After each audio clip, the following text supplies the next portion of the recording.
Annual Parsha. Do you guys know anything about Trope? Let's go back to Bible. Let us know. Do you know anything about the Trope, how to divide a pasuk? You'd say no. Most people don't. It's okay. They don't teach it in school. They tell you how to sing it for your bar mitzvah if you're lucky. You know how to lane. The Encyclopedia Talmudica talks about the Tamei Mikra, and Rav Breuer contributed a lot to it. So he says in his introduction to Sefer Bereshis, Rav Breuer, to the Das Mikra Sefer Bereshis, he has his understanding of how to parse a verse according to the Trop. And in the appendix to that article in the Talmudic Encyclopedia, this is volume 20, they have a lot more about how to actually, they do it, a wealth of information. If you're just learning, so read that. And it was published in a prominent Tikkun Korim that they have, even this base matter. I'm looking at it right now, it's in the corner.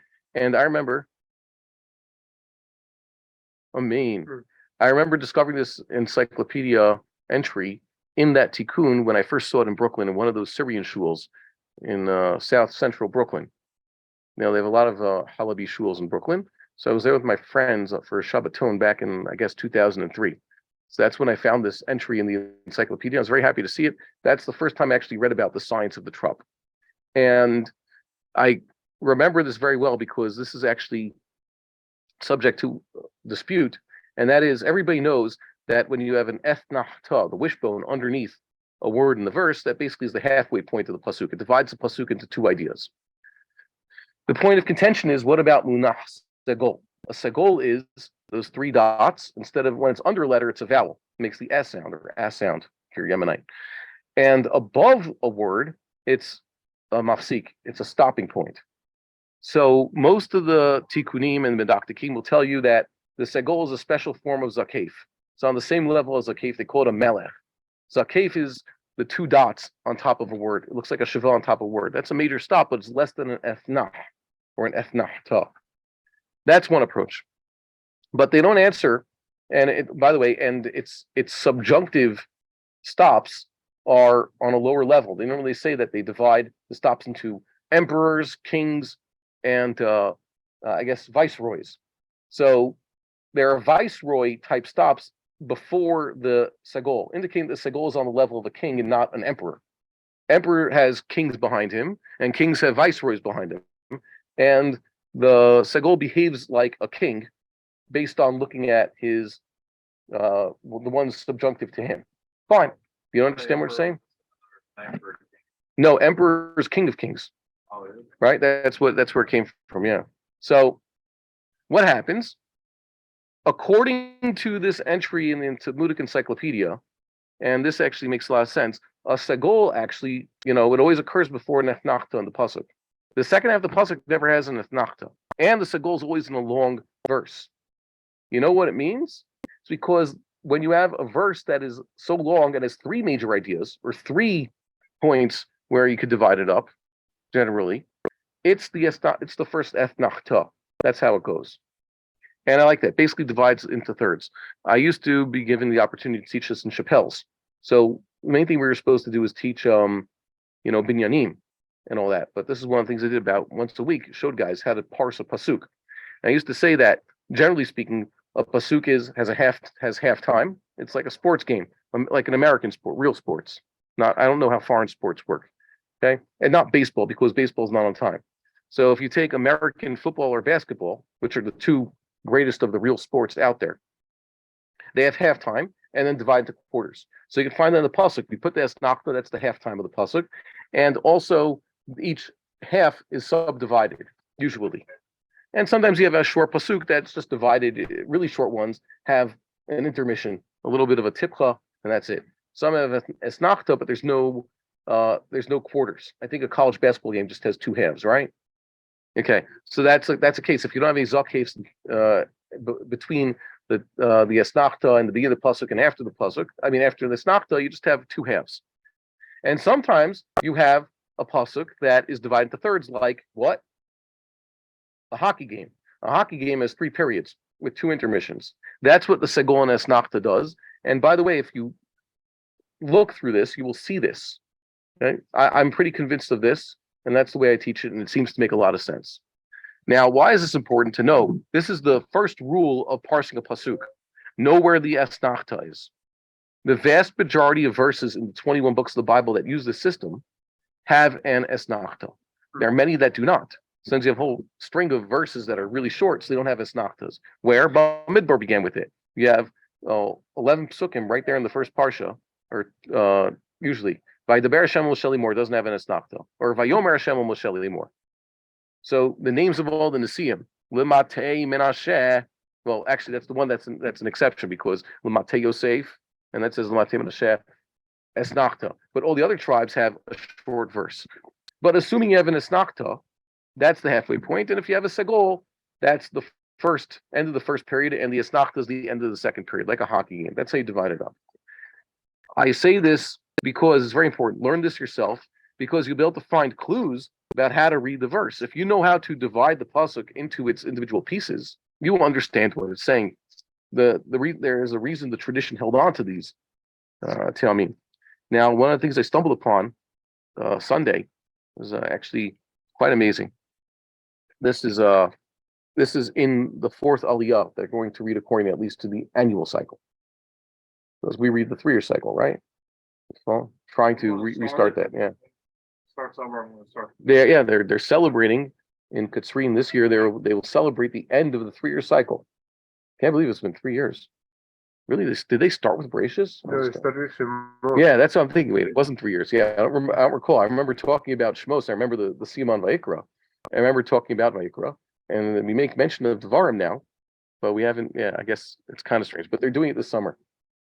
So Mazel Tov to those who are Messiah. Anyway, so it says that there's a commandment to sound the trumpets. Just shofar and sound the trumpets. When do you sound the shofar? Rosh Hashanah, other times in the temple, Yom Kippur of Yovel, etc. Yovel means a shofar. And the trumpets are sounded at different times. Moshe Rabbeinu had trumpets specifically for when they were marching, or when he had to gather the Nesiim or gather the people. And it says here, that's the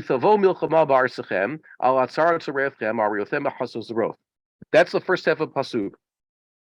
If you read it with the Trope, it starts with the Kadma of Azla, and then a Raviyah, and then a Mapach Pashta Zakef Katon series.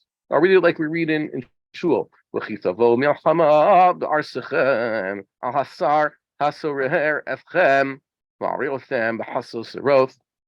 you shall sound the trumpets. When? In a time of war. Tsar Tzorereschem, you have an oppressor come against you. Remember, Haman's called it Tsar, so you got to make war to survive. Sound the trumpets. Why? You will be remembered before the Lord thy God, and you will be saved from who? From your enemies. So, Veniz Kartem, there's a few words to atone for him. And then it says that the burnt offering is a reach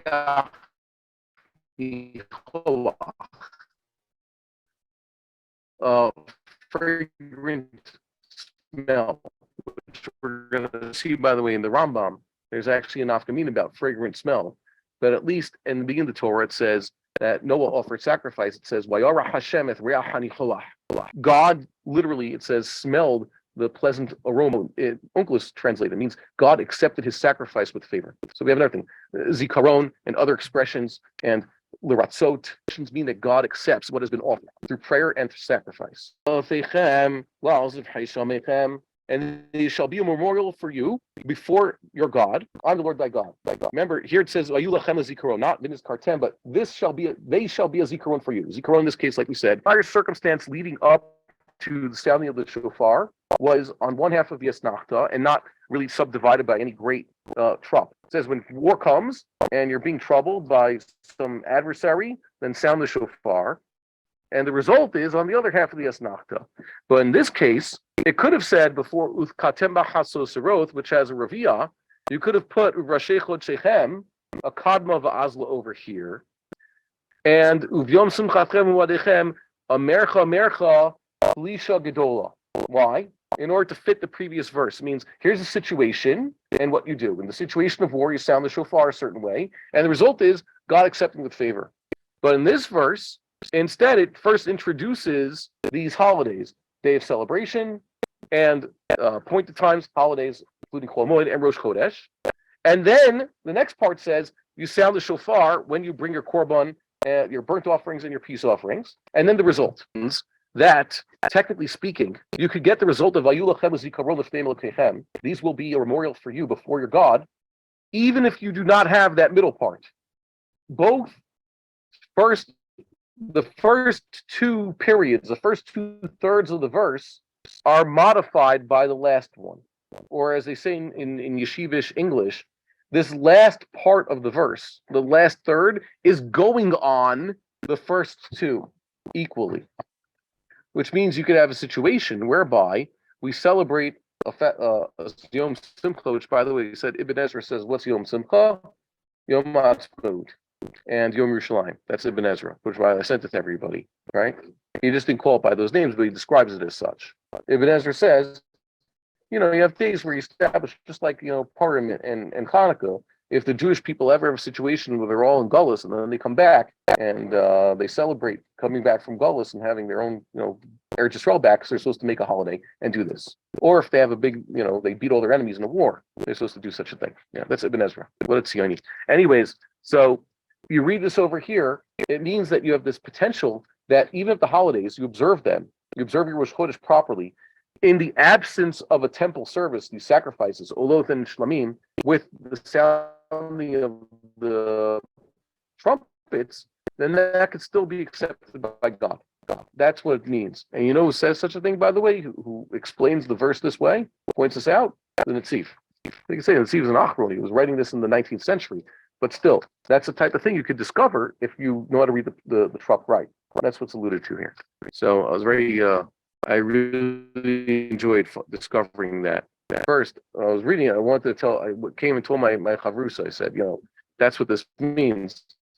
He first challenged. He's like, really show me in the book where that's the nature of the sagol. So thank God I found it, and we have it. I went looking at other Batei Medrash because we're missing volume 20 of the Encyclopedia Talmudica on this day's Medrash, and the one next door. So I went somewhere else. I finally got it, and then I realized, it's in the Tikkun. I didn't have to go far. I could have just found it there. Your explanation why this goal is always consecutive to Zarka. Yeah, Zarka is a lot of tropes are like that. They have their nearest mishareth and their nearest viceroy. Why is it that the tipcha always precedes the esnachta or the siluk? Right? Pashta is always the viceroy to who? To the king Zakef. Right? Darga is usually the mishareth of a Tavir or a Ravia, etc. Right? But the Zarka is not a Mesharet. The Zarka is not. No, they say it's a viceroy. It's the viceroy for the king that's the Segol. The Zarka is to Segol as Pashta is to Zakef. I know the grammars I saw, but I saw the Zarka is classified actually as a Roy, not a viceroy. Okay, so that means you saw what I saw. It means if you say Segol is a emperor, Kesar, like I've been arguing, like an Esnachta, so the Zarka is the Melech to him. Oh, okay. In the books that usually have this, like Reb Breuer's lists over there, they put Segol among the kings. So that means the Zarka is his viceroy. And the viceroy before the Zarka is either another Zarka, and you can't have more than two Zarkas before it. And the viceroy before that is a Ravia, just like a Zakef. A Zakef, his viceroy is a Pashta, and sometimes you have multiple Pashtas before the Zakef, and then you have a Ravia, right? Or just one Ravia in a Pashta. And in between these viceroys of this king, you have various types of misharsim, like merchas and mapachs, munachs. You've heard of these names, right? Man, we could have a whole course on this, but no, it's only for certain people. Okay, we have videos online discussing the tropes of the Tehillim, Sifrei Ameth. Those are a lot. Those I've never found anybody else to discuss these with. No one's sitting around wanting to discuss these things. And all the people who do them, all their books, they're all dead. So can you share something I saw on a grammar that was published in Italian called, I just say in Hebrew, Yeshayahu Levi. Okay. And he said that the Sharshere, is when it's a segol when it is not preceded by azaka. Yeah, because right at the beginning of the verse. And they have a lot of tropes that are like that. Shalshelet is, and by the way, there. How do you know this? Because in what it says in Parashat Shmini, it says Moshe Rabbeinu vayishchat. He slaughtered the animal. That's just the first half of the pasuk. There's one pasuk at the end, vayishchat, just as nachto, and then it says the rest of the half. And then there's another verse where it says vayishchat, and then that next what happened after he slaughtered is divided into two. So it means that the first vayishchat is an esnachta right at the beginning of the verse, but because there's another esnachta, that esnachta became a segol, and the rule is a segol on the first, basically right at the beginning of the pasuk, becomes a shalshelet. So there's a few, like 4 times in the Torah, basically, that you have that. 3 in Bereshis, 1 in Vayikra, and that's basically it. And a few other times in the rest of the Tanakh. Yeah. It doesn't make sense the fact that shalshelet is actually very frequent instead in Sefer Tehillim. But that's not the same thing. It's arbitrary. The shape of the signs is quite arbitrary. There's no connection. Okay. Do not be confused. Well, it looks like, by the way, here's the craziest one. It looks like Tipcha Mercha or Tipcha Munach Siluk series. So you're used to what looks like a disjunctive, the Tipcha, and then Munach Siluk. That's not a disjunctive. They're all connectives right before the Siluk. Yeah, go check that out. The best example is, look, this is why you have to study these things. Otherwise, you're not going to know it. It's kind of crazy. It's supposed to be a stop, and it gets converted into a not stop. Let's go to Ashrei. The first example. Everybody knows Ashrei, right? Right. Aru mimcha Elohai hamelech. Okay. And okay, so that means Aru mimcha. That works. Hold on, I need to look for a better one. It looks like a tipcha, a disjunctive at the beginning of the word. And then you have a munach at the end of the word. You think that this word, at least because of its munach, is connected to the siluk, right? Right? And it's true. But there's supposed to be a stop there. That stop became a mishares. After this tipcha over here, Yeshabach Ma'asecha, that's the esnachta of that pasuk, which is similar to the one in regular Svarim. Ugvurotecha Yagidu, it runs through. There's no stop there. Hold on. V'divrei niflotecha asicha. These 3 words run together. With divrei niflotecha asicha. Really, in the other Svarim, you're supposed to have a stop over there. You're supposed to have a tipcha. But instead, the tipcha became what? Became a misharei. He is too short a word. Asiha. Isn't that a short word? Only three syllables? No, because accented mil'el on the penultimate syllable, that last syllable doesn't count. It's basically considered a 2-syllable word. It says here, niflotecha asicha. Isn't that strange? So yeah, it's important to learn these rules. Why did the mafsik become a misharei? That happens all the time across the frame. Mafsikim just dropping out. We would like to encourage our viewers to share these videos with friends and send in your responses. If you would like to obtain Birkon Nusach Eretz Yisrael or invite the rabbi for a speaking engagement, please email us at office@machonshilo.org.